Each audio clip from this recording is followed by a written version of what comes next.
Assalamualaikum warahmatullahi wabarakatuh. Selamat malam dan salam sejahtera bagi kita semua. Yang saya hormati para tokoh pers, tokoh masyarakat, dan para budayawan. Yang saya hormati tentu sahabat saya, Bapak Menteri Komunikasi dan Informasi, Bapak Rudiantara. Yang saya hormati, tadi ada Pak Fikri. Yang saya hormati senior kita. Yang saya hormati Mas Stanley, juga Pak Boy. Ini banyak sekali, saya mohon maaf saya tidak bisa sebutkan satu persatu. Para pimpinan media dan para praktisi komunikasi yang kita segani, para pendiri aliansi jurnalis independen dan para pengurus dan aktivis haji, baik pengurus pusat maupun daerah. Dan yang saya cintai, para jurnalis dari berbagai zaman dan berbagai kalangan. Marilah kita panjatkan puji atas segala nikmat dan karunia yang kita rasakan dari Tuhan Yang Maha Kuasa, termasuk karunia atas terselenggaranya peringatan ulang tahun Aliansi Jurnalis Independen Haji yang ke-22. Saya berterima kasih diberi kesempatan untuk hadir dalam forum yang luar biasa ini untuk menyampaikan sebuah orasi kebudayaan. Tentu ini sebuah penghargaan sekaligus kehormatan, karena sesungguhnya tentu Aji tidak sembarangan dalam menentukan pilihan. Saya mengenal Aji sebagai sekumpulan jurnalis yang teguh dan setia untuk bersikap merdeka. Organisasi jurnalis yang berani terbuka ketika yang lain menutup mata, yang enggan bungkam ketika penguasa mencengkeram. Dan tentunya berani bersuara berbeda ketika yang lain membebek saja. Aji tumbuh dengan etika yang ditegakkan di saat profesi jurnalis rentan dilecehkan. Jurnalis yang tergabung dengan Aji terkenal kritis, karyanya cukup berkualitas, dan tentu saja anti amplop. Integritas profesional yang sangat layak diberi hormat. Acara ini sekaligus mengingatkan saya agar menyapa kembali saudara-saudari para pejuang perubahan di era menjelang dan ketika reformasi. Semoga semangat untuk berubah menjadi lebih baik dapat berlanjut dari generasi ke generasi. Malam ini saya diminta bicara tentang kebinekaan, keberagaman, sebuah tema yang tentu sangat relevan dan akan terus relevan dalam konteks keindonesiaan kita. Dan bicara tentang keberagaman, tentu kita mengingat dengan semboyan kita Bhinneka Tunggal Ika. Walaupun berbeda-beda, walaupun kita beragam, tapi hakikatnya kita satu juga, satu keluarga besar bangsa Indonesia.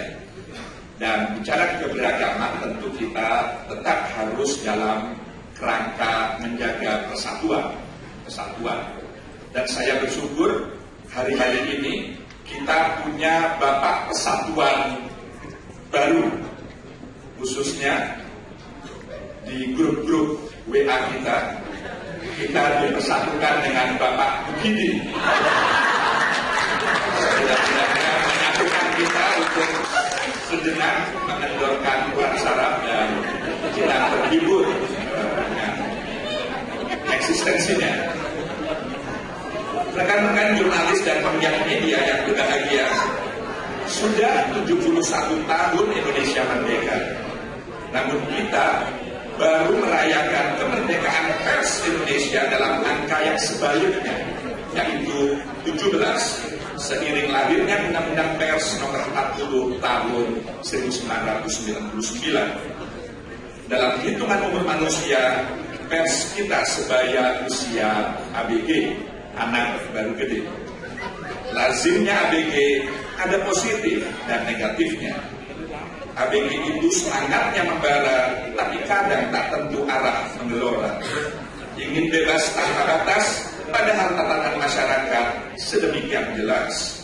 Berpikir hal-hal besar, tapi mungkin lupa hal mendasar. Mata ABG itu seperti pedang yang lebih senang ingin menebang segala penghalang ketimbang memandang peluang pada ruang yang lapang. Aji sudah melewati masa ABG itu. Di usia yang ke-22, Aji tentu dituntut lebih dewasa sehingga mampu memaknai setiap kemerdekaan dengan lebih proporsional. Artinya, marilah kita menyadari bahwa kemerdekaan atau tegasnya kebebasan adalah hak dan metode, bukan tujuan akhir. Merdeka adalah jalan yang harus kita pilih untuk mewujudkan cita-cita bersama. Jika kita bicara kemerdekaan Indonesia, maka acuannya tentu saja konstitusi yang menyebut antara lain melindungi segenap bangsa Indonesia, memajukan kesejahteraan umum, mencerdaskan kehidupan bangsa, dan ikut melaksanakan ketertiban dunia berdasarkan kemerdekaan, perdamaian abadi, dan keadilan sosial. Kita memperjuangkan kemerdekaan, melepas diri dari belenggu, supaya bangsa kita maju dengan berdiri di atas kaki sendiri tanpa ragu. Sebagai bagian dari bangsa Indonesia, kemerdekaan atau kebebasan pers pun harus sesuai dengan cita-cita rakyat Indonesia. Proporsional juga berarti bahwa kita harus menyadari jati diri bangsa Indonesia. Meskipun telah mengorbankan jiwa dan raga, para pejuang kita tidak jumawa. Mereka dengan rendah hati menyatakan bahwa kemerdekaan Indonesia adalah atas berkat rahmat Allah yang Maha Kuasa. Bahkan konstitusi negara yang menjadi acuan bangsa menyatakan bahwa negara berdasar atas ketuhanan yang Maha Esa. Ini menandakan sejatinya bangsa Indonesia mengakui kehadiran Tuhan dalam setiap aliran darah dan tarikan nafas. Dalam tataran sosial, masyarakat Indonesia dikenal religius. Ini karena selain nampak dari sikap seperti tadi, juga terlihat dari maraknya ritual religi pada masyarakat kita, apapun etnis dan sukunya, dimanapun kita tinggal di wilayah Nusantara, dan apapun agama yang dianutnya. Karenanya keberagaman adalah jati diri bangsa Indonesia yang pertama. Adapun jati diri kedua adalah komitmen akan nilai-nilai kemanusiaan. Karakter bangsa ini adalah menjadi bagian dari kemanusiaan universal. Kemanusiaan universal yang menghormati hak-hak kemanusiaan secara adil dan beradab dalam upaya memanusiakan manusia. Selanjutnya, jati diri ketiga adalah bahwa meskipun beragam dalam banyak hal, bangsa Indonesia punya ikatan dan jalinan yang saling mempertemukan satu sama lain, membentuk persatuan. Kemajemukan etnis, ras, suku, budaya, bahasa, dan agama yang dipeluk anak bangsa dijaga dan ditata dengan landasan filosofis dan kultural Bhinneka Tunggal Ika. Jati diri yang keempat, bahwa Indonesia memiliki tradisi musyawarah penuh hikmat kebijaksanaan sebagai wujud demokrasi yang alami dan membumi. Musyawarah yang dipandu dengan kearifan adalah ajaran yang menjadi warisan leluhur dalam merawat realitas Indonesiaan yang penuh keragaman. Keempat jati diri inilah yang oleh para pendiri bangsa dijadikan dasar pijak untuk mencapai jati diri kelima, yaitu tekad mewujudkan kesejahteraan dan keadilan sosial bagi kita semua. Hadirin sekalian yang saya hormati, kata proporsional sengaja saya garis bawahi supaya kita sadar posisi dan paham situasi. Proporsionalitas kita perlukan untuk menjaga keseimbangan antara perilaku dengan tatanan, antara keinginan dengan kenyataan, dan antara kebebasan dengan batasan. Tokoh pers Bill Kovac dan Tom Rosenstiel dalam teori 9 elemen jurnalisme menyandingkan kata proporsional dengan komprehensif agar produk jurnalistik dapat berperan tepat sebagai peta bagi masyarakat. Pers sebagai pilar keempat demokrasi adalah navigator gerak langkah bangsa. Opini publik yang tersaji di media sangat menentukan kemana bangsa ini hendak mengarah. Ketika jurnalis terlalu berat sebelah terhadap ideologi tertentu dan mengamplifikasinya, maka masyarakat akan terbelah ke dalam dua potongan besar. Satu bagian mengikuti tren yang dikembangkan media, dan satu lagi menentang arahan media, lalu mengekspresikan semuanya dengan berbagai cara. Di titik inilah konflik rentan terjadi, seperti yang kita rasakan setiap kali pilpres dan pilkada, di mana media dan link mendapatkan perlawanan keras dari kelompok lain. Mudah-mudahan suara saya masih cukup terdengar. Yang terjadi kemudian, semakin banyak pihak terlibat konflik dan lupa pada cita-cita bersama yang disepakati dalam konstitusi.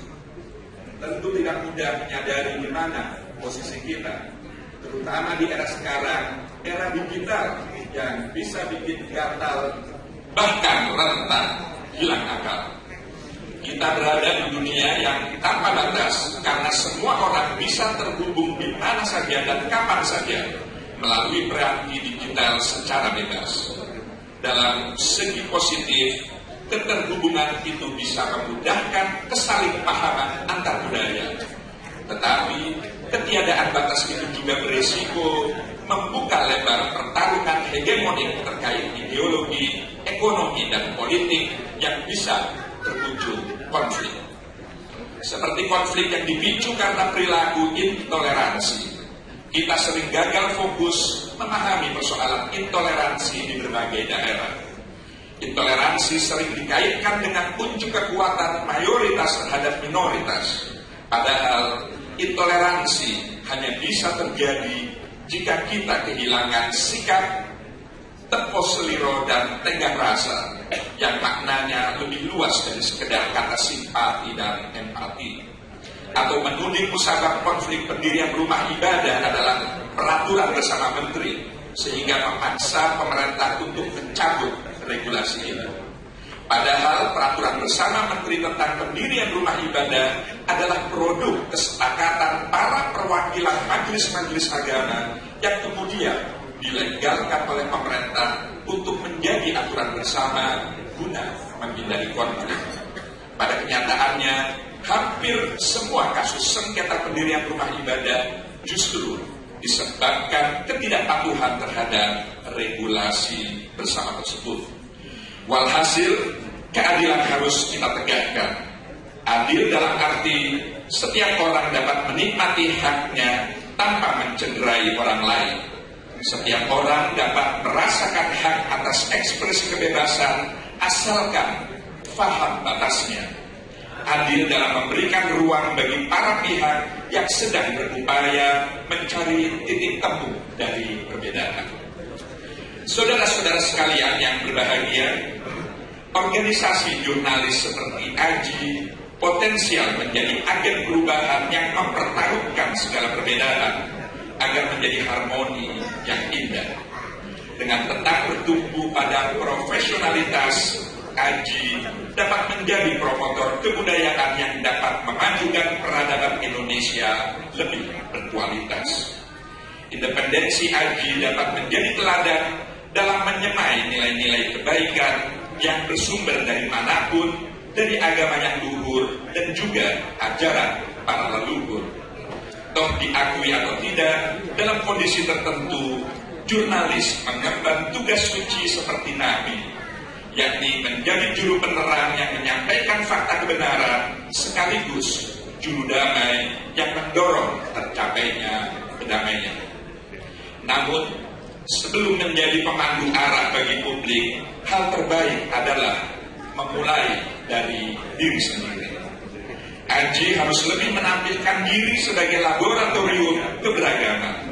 sebuah kawah candra di muka yang membentuk jurnalis sebagai perawat indahnya keberagaman. Jurnalis yang pada dasarnya berasal dari masyarakat harus mampu merepresentasikan nilai-nilai yang baik dan mencerahkan bagi masyarakat yang hakikatnya beragam. Tahap berikutnya, AJI harus semakin kencang mendorong terciptanya ruang redaksi yang multikultural sebagai etalase kehidupan masyarakat yang beragam. Selanjutnya, di era digital ini, AJI harus berada di garda terdepan untuk menemukan model bisnis media dan pola kerja jurnalis yang tepat dalam menjaga mutu pers Indonesia. Karena tantangan bagi AJI bukan lagi semata rezim yang suka membungkam media massa, tapi juga kecerewetan dan keruwetan media sosial. Kita sadar, jurnalis dan media massa bukan lagi pilihan utama sumber informasi bagi publik. Ada media sosial yang kadang memerankan fungsi media dan para netizen yang memerankan kerja jurnalis. Alhasil, tantangan jurnalis di zaman serba digital ini bukan lagi semata menjaga marwah profesi, tapi sudah pada tahap mempertahankan nyawa profesi. Satu lagi, AJI harus lebih membumi supaya dapat menancapkan pengaruhnya lebih pasti. Perlu diperluas interaksi dengan para pemangku kepentingan di berbagai institusi. Idealisme yang membumi tak hanya memerlukan kaki-kaki, tapi juga mensyaratkan strategi bersinergi dengan pemangku kepentingan seantero negeri. Rekan-rekan jurnalis dan pegiat media yang berbahagia, sebelum reformasi, isu kebinekaan, perbedaan, keberagaman, dan sejenisnya tidak menonjol karena setidaknya dua hal. Pertama, negara amat dominan menjalankan fungsi kontrolnya. Sedikit saja muncul bibit isu atau masalah keberagaman langsung dibungkam dengan tindakan represif. Media sangat dikontrol pemerintah kala itu, sehingga sulit mengembangkan wacana-wacana sosial kemasyarakatan. Kedua, sebagian besar elit pembuat opini publik masih lekat kesinambungan sejarah dengan proses berdirinya NKRI. Masih banyak pelaku sejarah yang memahami betul visi misi para pendiri bangsa. Mereka melakukan internalisasi nilai dan distribusi makna kebinekaan Indonesia lewat jalur politik, pendidikan, sosial, dan tentu media. Begitu masa reformasi, keran terbuka amat lebar, hampir tanpa saringan. Berbagai kelompok dalam masyarakat berebut pengaruh dengan menggunakan sebanyak mungkin saluran. Pada era digital, amplifikasi berjalan luar biasa. Terjadi air bah informasi di semua proses, akses, produksi, dan tentu distribusi. Kelompok liberal, sekuler, pluralis di satu sisi, dan kelompok fundamentalis, konservatif di sisi lain, bertarung secara terbuka, memperebutkan ruang di ranah online dan offline. Reformasi mengakibatkan terjadinya perubahan kontrol sosial. Pemerintah bukan lagi pemegang utama tuas kontrol. Dinamika politik dan sosial berubah dari dikendalikan pemerintah menjadi dikuasai kelompok masyarakat dan korporasi bisnis. Kelompok mayoritas sekuat mungkin mempertahankan dominasi dengan enggan berbagi, alias menegasikan kelompok minoritas. Sebaliknya, kelompok minoritas berusaha mempertegas eksistensinya di ranah publik. Kemudian, korporasi bisnis menarik kedua kelompok itu ke dalam ruang kapitalisasi. Maka persinggungan tiga kepentingan tersebut membuka peluang terjadinya konflik. Ini juga mengubah peta perang informasi dan opini.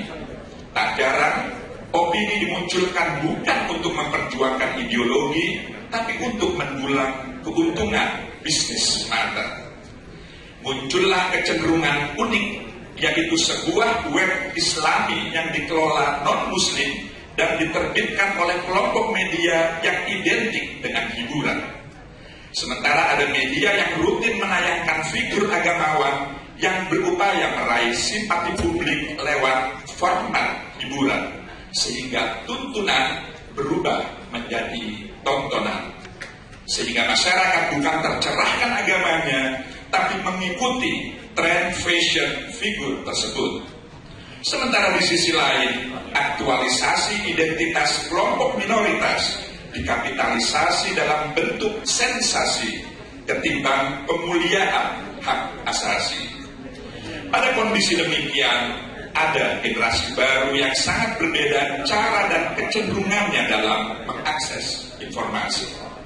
Di Indonesia yang masyarakatnya religius, setiap orang punya latar belakang isu agama yang sangat kuat mulai dari lahir hingga dewasa.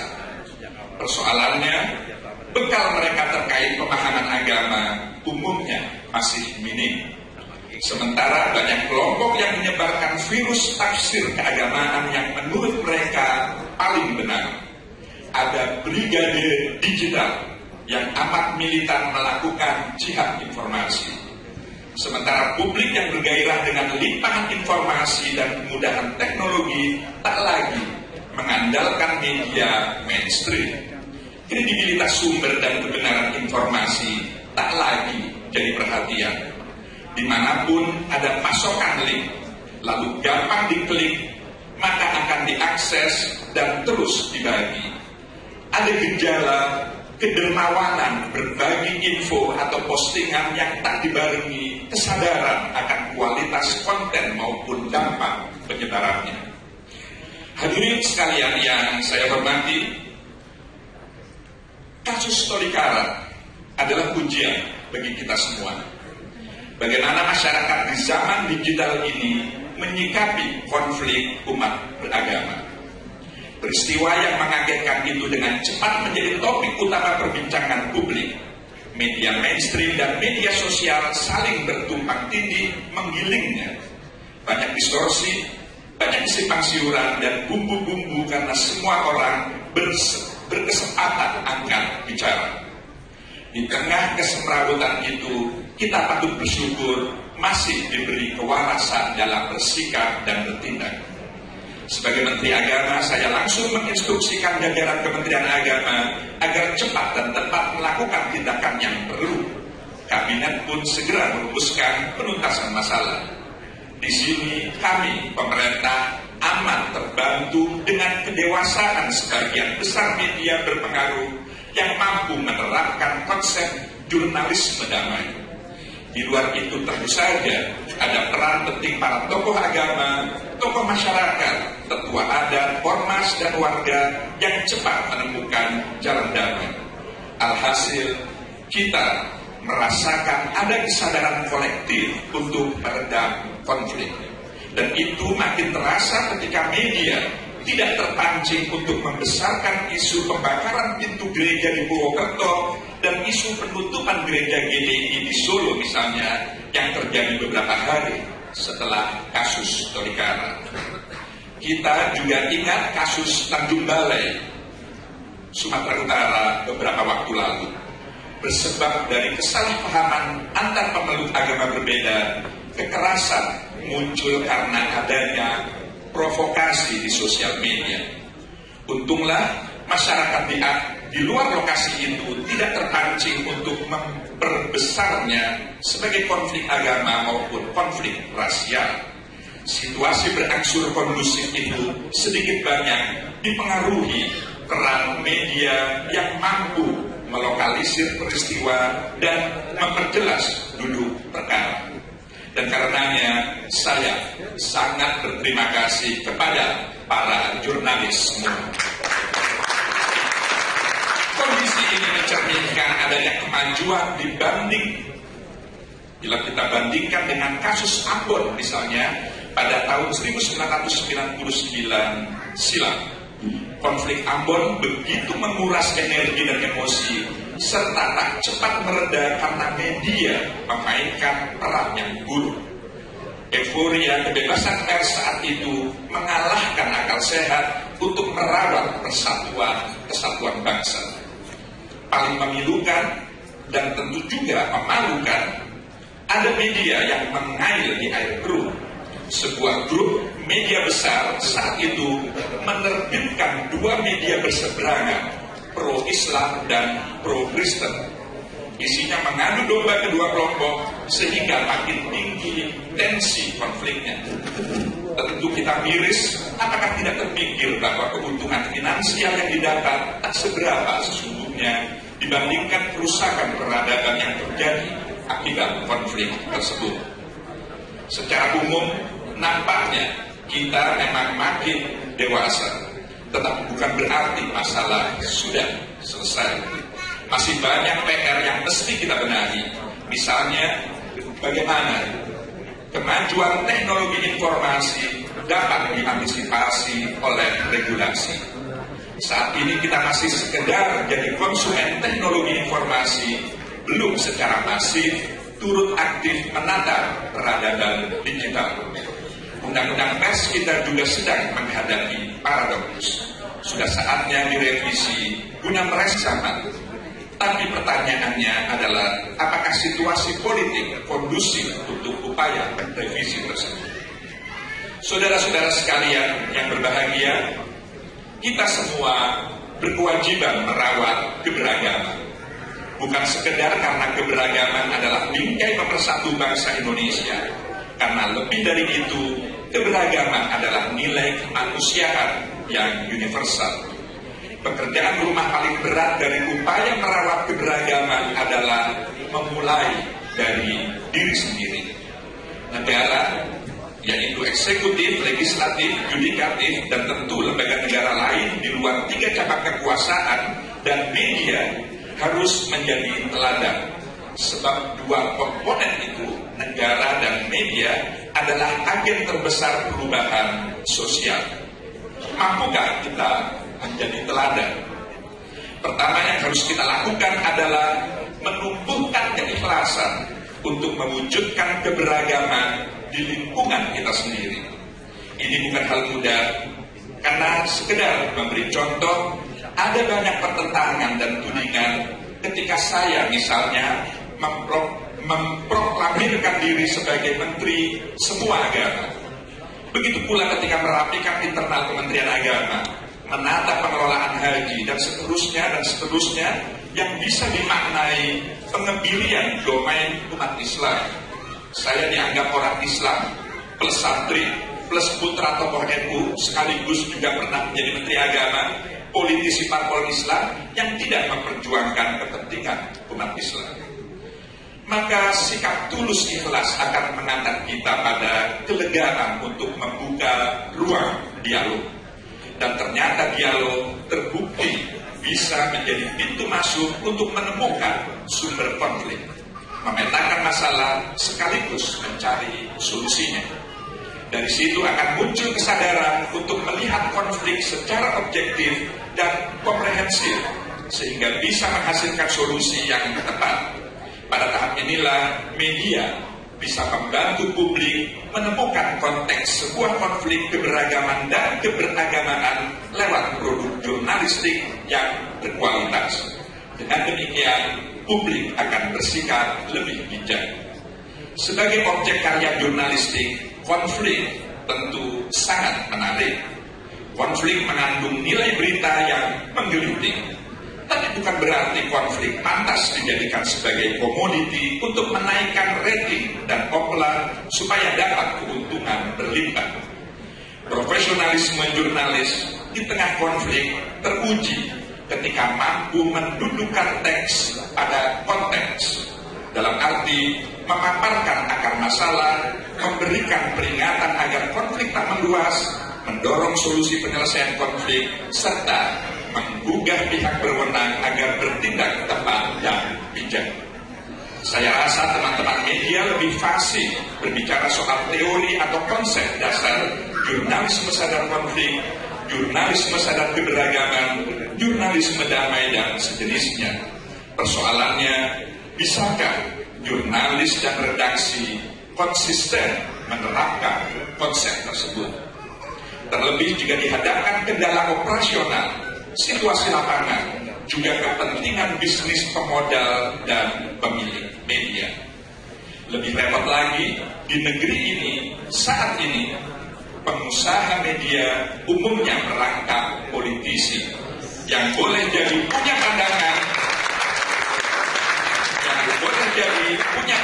tentang keberagaman yang berbeda dengan redaksi. Bicara praktek jurnalistik, hal yang tak kalah pentingnya adalah kita tak boleh abai dan lalai terhadap keluhan kelompok yang dirugikan oleh pemberitaan seputar keberagaman. Misalnya, seringkali media terlalu bersemangat menyuarakan kelompok marginal, voice of voiceless, atau menggaungkan teriakan menjadi amplifier kelompok minoritas, tapi tidak menenggang rasa kelompok mayoritas. Keluhan lain terkesan ada ketidakadilan dalam meliput konflik, misalnya. Bila korbannya kelompok X, media cenderung adem ayem. Tapi bila korbannya kelompok Y, pemberitaannya amat santer. Di sini diperlukan kearifan untuk bersikap adil dan menjaga harmonisasi. Namun sebelum lebih jauh bicara pada praktek jurnalistik, mungkin para praktisi media perlu berefleksi, berkaca diri.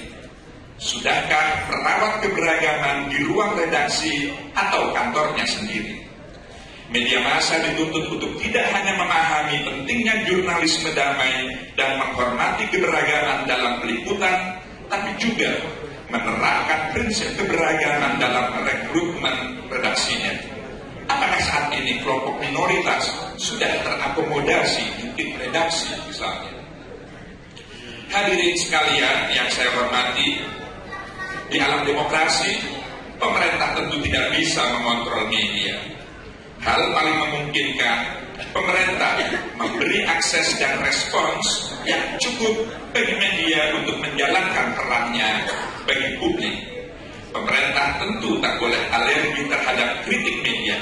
Kemudian pemerintah menyediakan sarana pendidikan agar terjadi regenerasi yang lebih baik pada sumber daya manusia industri media. Untuk mengatasi konflik terkait keberagaman dalam konteks agama, Kementerian Agama sedang menggodok rancangan undang-undang tentang perlindungan umat beragama. Dalam proses yang belum final saat ini, tentu dibutuhkan masukan yang konstruktif dari kalangan media untuk menyempurnakan RUU tersebut.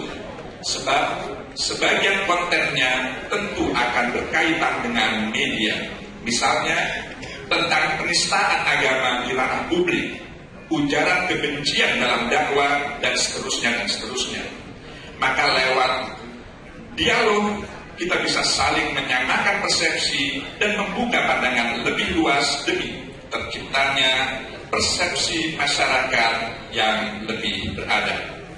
Hadirin sekalian yang saya hormati, pada akhirnya saya mohon maaf bila terlalu banyak berharap kepada AJI, kepada Aliansi Jurnalis Independen. Inilah wujud rasa percaya dan cinta. Saya pun mohon maaf bila ada pokok pikiran yang berbeda dengan kerangka berpikir AJI. Saya yakin AJI punya kearifan untuk menerima perbedaan, sebagaimana keberaniannya untuk menyuarakan sesuatu yang berbeda seperti yang ditunjukkannya selama ini. Marilah sama-sama melapangkan dada untuk saling mengerti dan memahami. Marilah sama-sama mengulurkan tangan untuk saling mengisi dan melengkapi. Sebab dari situlah bersemai benih-benih toleransi. Selamat ulang tahun Aliansi Jurnalis Independen yang ke-22. Semoga tetap